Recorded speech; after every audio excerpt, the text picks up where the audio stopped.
بات ایک آغاز میں آپ نے کہی جس کو بطور مذاق کیا، لیکن اس وقت یہ برن ایشو ہے ہمارے ملک میں. یہ کہہ دینا کہ بابت شیعی کوئی نہیں، ایک لفظ آپ نے یہاں پر استعمال میں نے تو اس کا ریپیٹ کیا. جی جو بھی ہے وہ جس نے بھی کیا ہے. اگر وہ ایک بندے سے کسی نے کہا تھا یار میں مشہور ہونا چاہتا ہوں، اس نے کہا کعبہ شریف کے اندر جا کے ادھر باہر حرم میں گندگی ڈال دے تو مشہور ہو جائے گا. بات یہ کہ اب یہاں پر عالم اسلام کی اتنی قداور شخصیات موجود ہیں پاکستان کے اندر کہ جناب ادھر تک پہنچنے کے لیے نا مزید 100 سال محنت کرنی پڑے گی تو پھر کوئی پہنچے گا. اب راستہ ایک ہی تھا کہ ایک آدھا ادھر کو ہٹ کرو، آدھا ادھر کو ہٹ کرو، آدھا ادھر کو ہٹ کرو، اور زبان بدتمیزی سے یہ کہہ دو جی کہ باب شیعی کوئی نہیں. حالانکہ بندہ یہ دیکھے کہ جن بابوں پر تم ہٹ کر رہے ہو، بخاری، مسلم، ترمذی، ابن ماجہ پڑھ کے، تو یہ بخاری کون ہے؟ یہ بھی تو بابا ہے. ترمذی کون ہے؟ یہ بھی تو بابا ہے. اور یہ امام بخاری وہ ہے کہ اگر آپ اسماء الرجال کی کتابوں کو پڑھیں تو اسی امام بخاری کا مزار ہے جس مزار کے اوپر لوگ آ کر دعائیں مانگ رہے ہیں اور وہاں سے مٹی اٹھا کر لے کے جا رہے ہیں. وہ ہر بات جو تم آج ان بابوں کے اوپر اٹیک کر رہے ہو وہ ساری ان محدثین کے ساتھ ہیں. لہٰذا ہماری جب بھی ہم بابا کہہ رہے ہوتے ہیں تو بابے سے مراد یہ چرسی بھنگی لٹر لفنٹر نہیں ہوتے ہیں.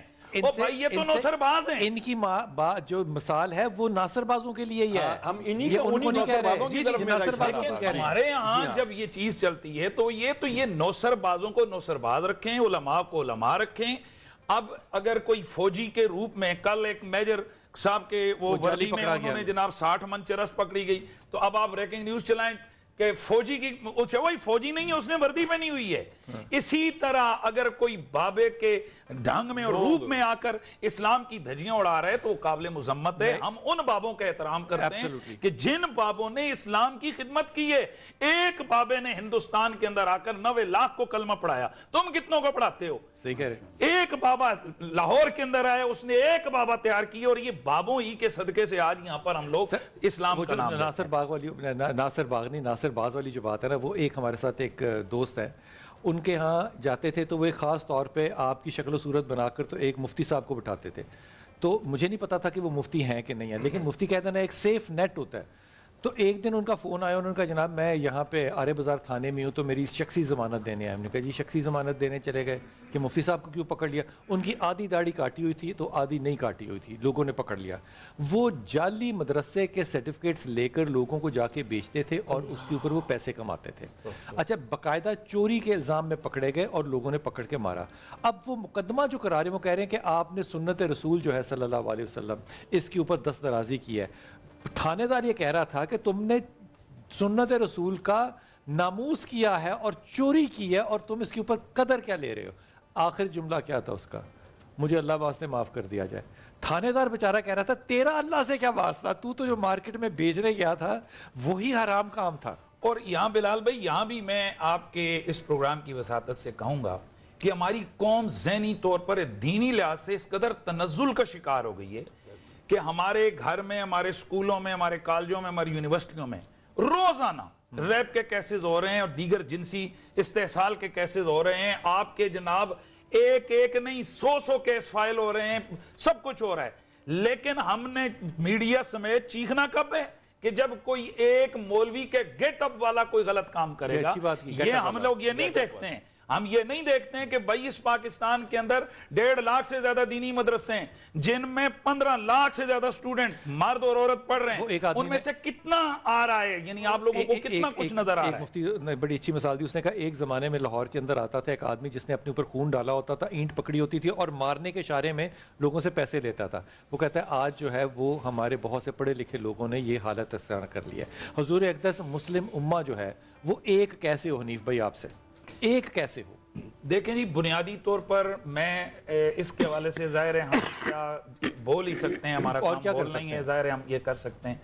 بنیادی طور پر اصل جو ایک چیز ہے نا، ہم 2 حوالوں سے ترقی کی کوشش کریں.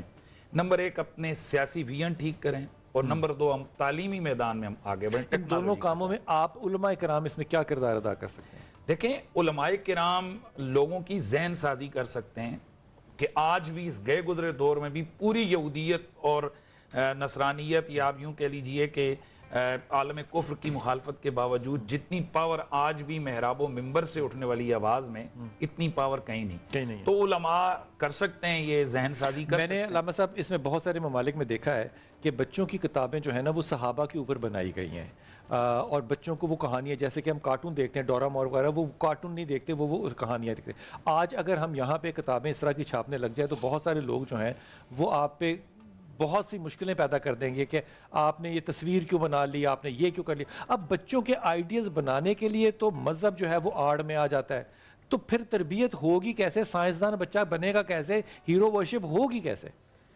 دیکھیں ہیرو ورشپ کے لیے ضروری نہیں کہ وہ تصویر سامنے آئے, ہو سکتا ہے کہ ہم اس طرح سے چیزوں کو پریزنٹ کریں کہ وہ دیکھیں قرآن مجید نے کون سی تصویر ڈالی ہے, لیکن ہیرو ورشپ کو یہاں بیان کر دیا ہے.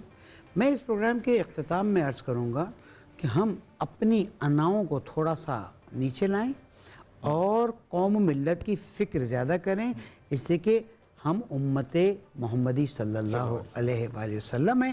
اگر یہ تفرقہ ہم نے دور کر دیا تو ہمارے بہت سے مسائل حل ہونا شروع. آخری سوال کر لیں جلدی سے. بس بلال بھائی میں یہ پوچھ رہا تھا, مقصد ایک تو شیطان کا مذہب کیا ہے, کوئی مذہب ہے یا نہیں ہے, اور یہ دنیا میں کہاں کہاں پایا جاتا ہے. وجہ یہ ہے کہ گھوم پھر کے ہمارے یہاں جتنی بھی چیزیں ہم ایسی کرتے ہیں نام شیطان کا آتا ہے. شیطان صرف حالانکہ وہ قید بھی ہے. میں وہی کہہ رہا ہوں, اور ہمارا ہی دشمن ہے. رمضان میں بھی کہتے ہیں قید ہے, گوروں کا دشمن کیوں نہیں ہے؟ گوروں کا دشمن نہیں. پھر یورپ امریکہ سر بک کون رہا ہے؟ بک تو ہم رہے ہیں نا. آپ وہ چیز خریدتے مارکیٹ سے جو بیچی جا رہی ہوتی ہے, جو نہیں بیچی جا رہی ہوتی ہے وہ آپ نہیں خرید سکتے چاہے کتنا پیسہ. اس کا پہلا جواب تو یہ ہے کہ چور جو ہے نا وہ بھوسے کے گودام کے باہر نہیں ہوتا, وہ سونیارے کے آ کر ڈکیتی کرتا ہے. اس نے کبھی جناب وہ پڑی ہوئی اینٹوں کو چرایا نہیں ہے, اس نے ہمیشہ. تو لہٰذا جن کا پہلے سے ہی ایمان کوئی نہیں ہے, اللہ اور اس کے رسول سے غافل ہیں, شیطان نے وہاں جا کر چاک مارنی ہے. اس نے وہیں پہ آنا ہے نا کہ جہاں پر کسی کے پاس ایمان کی قوت اور دولت ہوگی تو وہ ایمان کی قوت اور دولت مسلمان کے پاس ہے. اب آپ کا کویسچن یہ ہے کہ شیطان ہم کس کو کہتے ہیں. دیکھیں شیطان لفظ ایک ہے لیکن اس کے استعمال کئی طرح ہے. ایک ذات کے اوپر بھی ہوتے ہیں اور ایک قوت پر بھی ہوتا ہے. یعنی جب ہم ذات کے والے سے بات کریں گے تو یہ شیطان قرآن نے ہمارے واضح کر دیا, ابلیس. اور جب ہم اس کے بہکاوے کے حوالے سے کردار کی بات کریں گے تو من الجنۃ والناس قرآن مجید میں کہا ہے کہ یہ جنوں میں سے بھی ہیں اور انسانوں میں سے بھی ہیں. اور ہر وہ کام جو اللہ اور اس کے رسول کی ذات سے ہمیں دور کرتا ہے, وہ قوت, وہ طاقت, وہ شیطانی قوت اور شیطانی طاقت. بسم اللہ. کاش میں دور پیغمبر میں اٹھایا یار سنی ذرا, کاش میں دور